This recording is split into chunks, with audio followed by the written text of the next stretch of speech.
Nasibku kaya ngene. Gong, mripatmu kok kembeng-kembeng.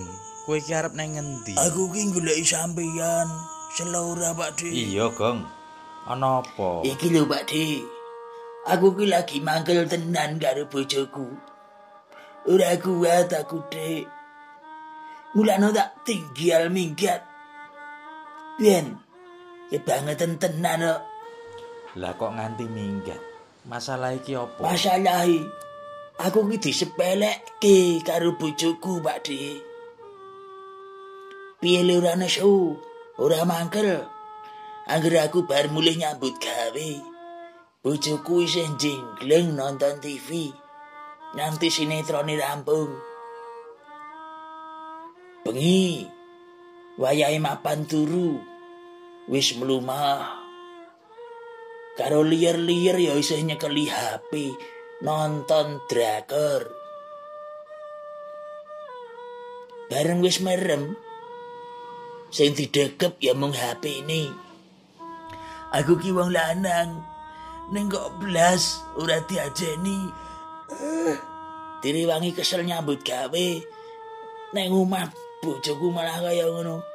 Piyangane tenan kok. Sing sabar, Gong. Ngandani bojo ki alon-alon, ora sah nganggo emosi. Ya piye le ora emosi. Yen esuk wayahe tangi turu. Dangane grayah-grayah. Aku wis seneng.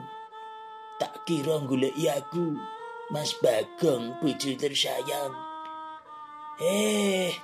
Aku jebul sing digoleki HP-ne meneh. Ora urus tenan kok. Iya, Gong. Aku ngerti sing tok rasake. Sedih aku, Dik. Sabar, Mangkel Gong. aku. Gong, apike saiki dolan ning omahe Pakde. Supaya pikiranmu tenang dhisik. Ya, ayo. Iya, Dik. Aku nunut ya, Dik. Sedih tenan aku, Dik.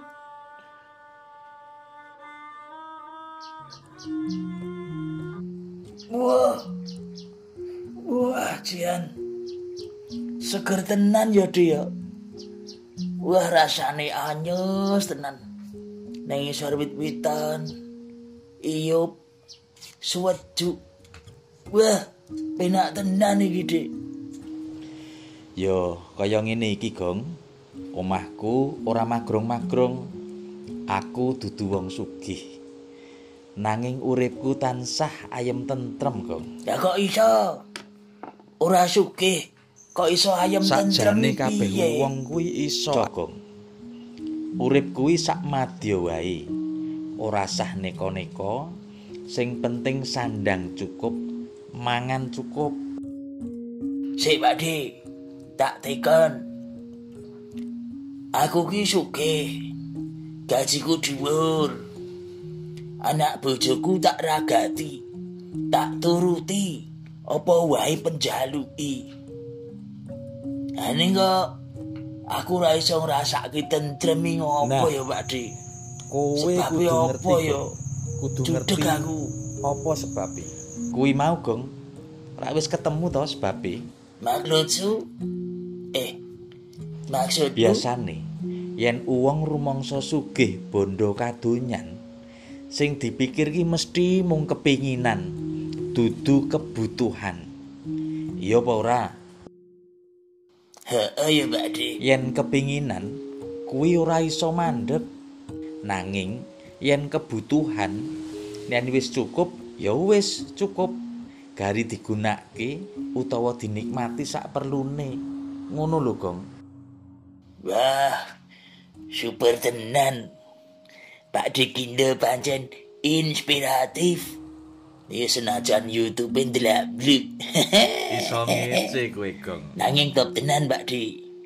Lanjutkan ya, Semangat Pakde. pokoke. Beres.